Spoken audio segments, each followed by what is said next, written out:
Welcome to Jason Howell Company TV, a program about money, politics, and the national economy. Good evening. My name is Jason Howell. I'm president of Jason Howell Company, a family wealth management firm based in Vienna, Virginia, just outside of Washington, D.C.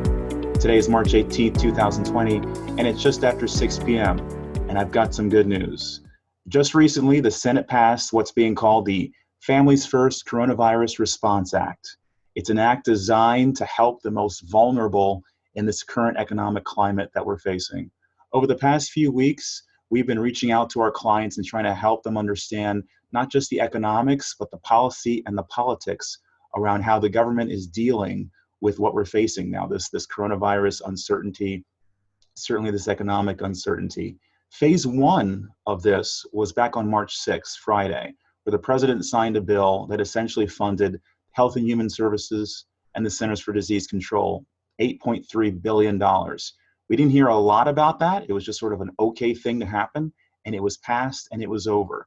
But since then, the markets have been pretty wild because no one really knows what the next step is supposed to be.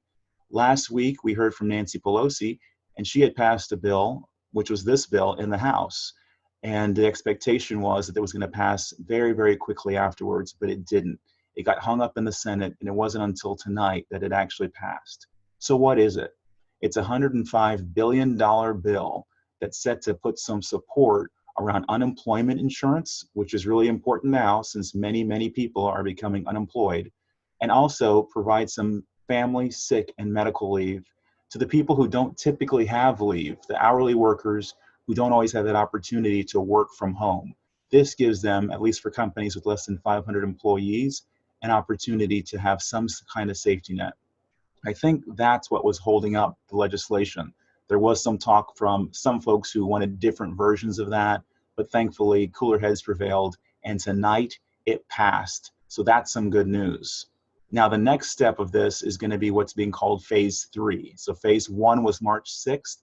Phase two hopefully will be signed either tonight or tomorrow by the president, and phase three may be signed by Friday, Monday, or Tuesday.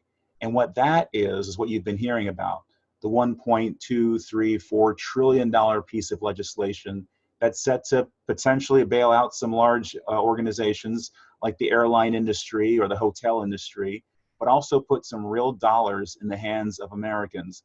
$1,000 maybe twice. I think the first one is slated for April 6th, and then a second $1,000 for a few weeks after that, to the tune of, I think, $500 million or $1 billion. So there's a lot going on, a lot happening, a lot is in flux, but as we've been sharing with our clients, there's finally some fiscal stimulus happening, and tonight was a watershed moment that we can all sort of celebrate. So finally, some good news.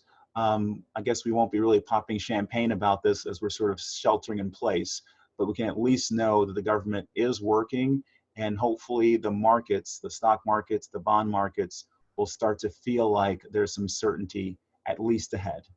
And with that, I'll let you enjoy the rest of your night.